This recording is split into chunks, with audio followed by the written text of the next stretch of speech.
Hey guys, Danny Ray, LifeTelesales.com and LifeTelesalesMentor.com. Just want to touch base with you today. Last two videos, we went over mindset, getting a foundation, of your sales presentation, and also learned a little bit about automations, how important automations are. But again, mindset is by far the foundation to your success in life telesales. You got to have your mind right, or you're just not going to go ahead and get to the next level. It's very, very important. Automations also increases your business 15 to 20%. So today we're going to talk about something that's extremely important. Call structure. Proper call structure will enable you to maximize every lead that you have. And also stay away from when it's just not worth calling anymore. Every lead has a life expectancy. And every lead goes through a prime phase. Similar to a professional athlete going through their prime in their 20s and their 30s, early 30s, right? That's where they're in their prime. So a lead has a prime stage too, where after that stage is over, it diminishes. The quality of that lead drastically drops down because of the prospect that's looking either found what he was looking for, or just that was a million thoughts ago. So there's a cycle in life that they come around and get reminded down the road. All right, so call structure is extremely important on how you approach your leads. A lot of agents out there, they're like, I got a lead in. I'll get to it when I get to it. No, that's not how it works. If you have an ad that somebody clicked on, or somebody Google searching and came to your website, filled out a form, they're looking, right? So if you don't go ahead and give them what they need, they're going to find it from somewhere else. And chances are, the way I look at it, is if they go to somebody else, they're not going to get a better service than I'm providing them. Because as far as I'm concerned, there is not a person or agent in the entire industry that provides a level of service that I do. So if you go to a different agent, they're getting a drastic downgrade. And that's really what I believe. All right, because again, the level of passion and dedication I give to a client is second to none. That's how you need to approach the business. So when you're looking at your leads, and you see one pop in, you got to jump on that. It can't be like, you know what, I'll get them tomorrow. No, it doesn't work that way, because you just went ahead and they're going to go down the street and buy a sandwich. If you're a deli, you're not going to go ahead and lock your door. They're going to go to the next. You're going to go to your competitor down the road. All right, so it's really, really important to really grasp that when a lead pops in, you got to jump on it. I'll tell you right now, sometimes I'm sitting on the couch at night, it's 11 o'clock at night, I'll be sitting on the couch, I'll get a notification on my phone that a lead popped in, I'll walk 25, 30 feet to my office at my house, and I'll write the business.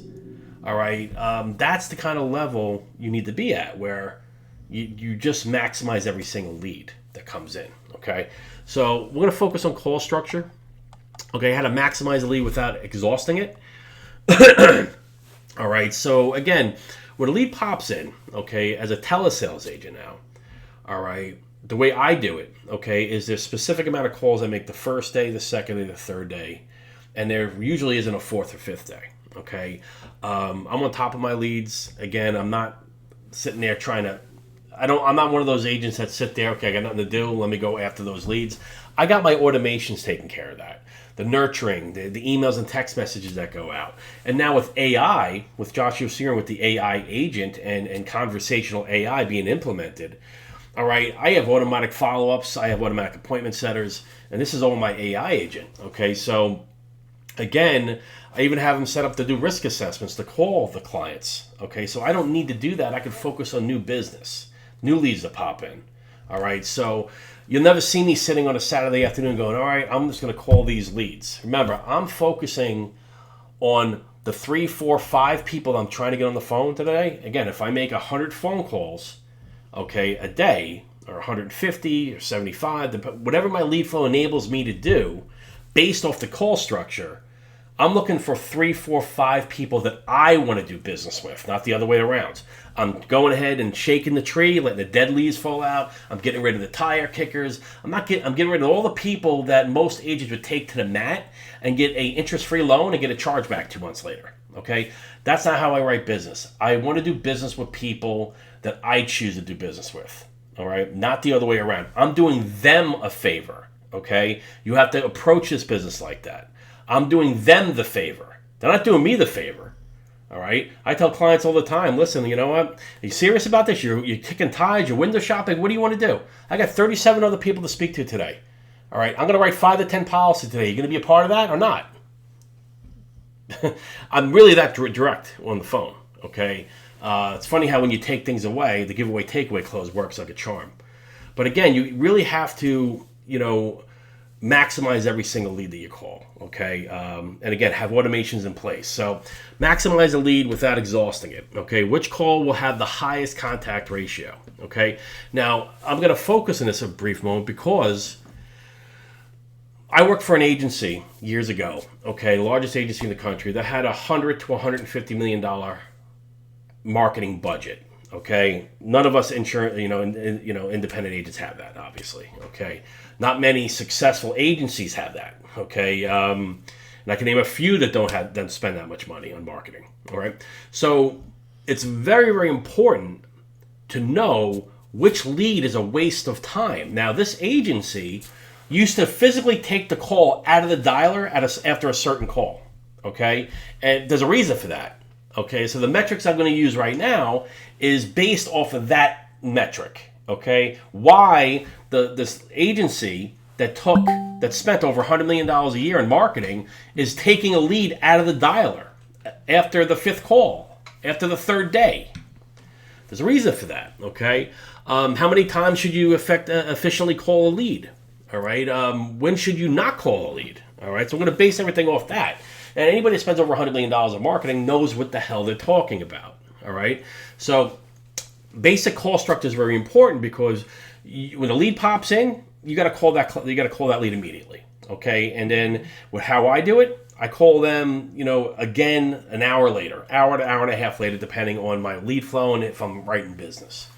All right. There will not be a 3rd phone call. Now, with that being said, again, if it's early in the day and you call your California West Coast leads, or I don't want to mess up the call structure and the automation going on, right? So what I would tend to do in some cases, I would just go ahead and manually dial these clients later on. I wouldn't leave a voicemail. So just to see if I get a contact, all right? But again, you want to make sure that when that lead comes in, okay, they're going to get an email and text message automatically sent out. You call up, you leave a voicemail the first call, okay? Then what you want to do, when you hang up the phone, they should be getting an SMS text message sent out immediately after that, okay? So if you do it correctly, they're going to get an email, a text message. You're going to call the client, hang up the phone, they're going to get another text message, okay?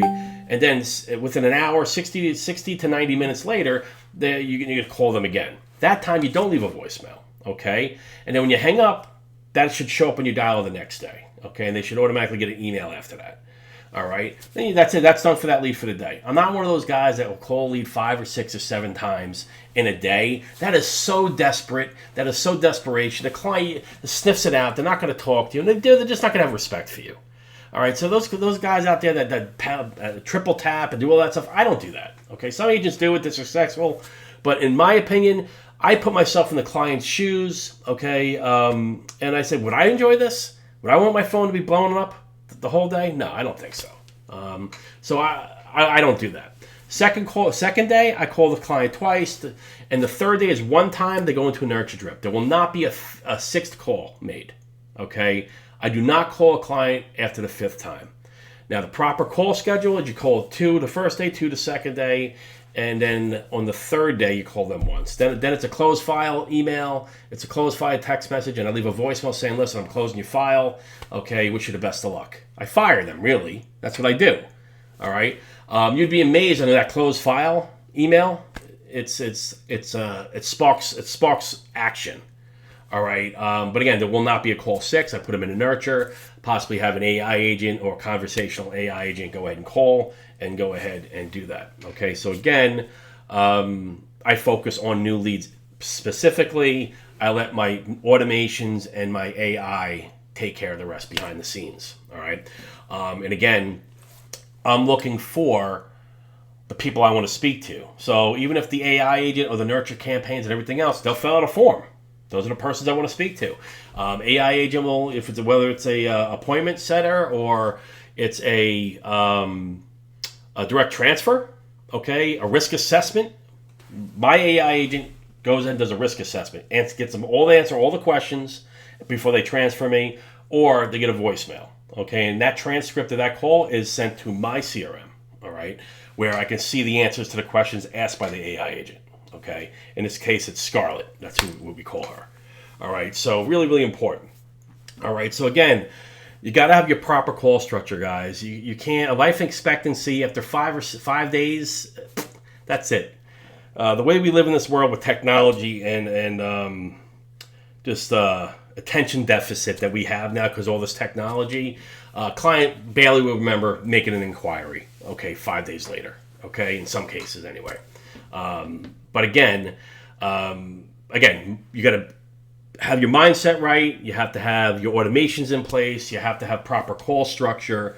Okay, and you really have to say, listen, if you were a multi-million-dollar producer, how would you be chasing one lead around? Would you calling them 10 times? No, you would not. Okay, you'd call them a few times, give them the opportunity to do business with you, not the other way around. All right, and at that point, after the fifth call, see you later. You're in a nurture drip. I'll have AI agents call you that I have built out. So with that said, that's call structure, guys. Okay, really maximize your leads. Make sure you're on top of those leads consistently. All right, really, really important. All right, and make sure that you don't waste your time. Okay, and you build systems in place. All right, so with that said, I think we're going to go a little over scripts in our next video. All right, theme scripts, things of that nature, and we have a handful of other things to go over the next couple of videos. All right, so with that said, leave a comment below if you have any questions. I answer them pretty quickly.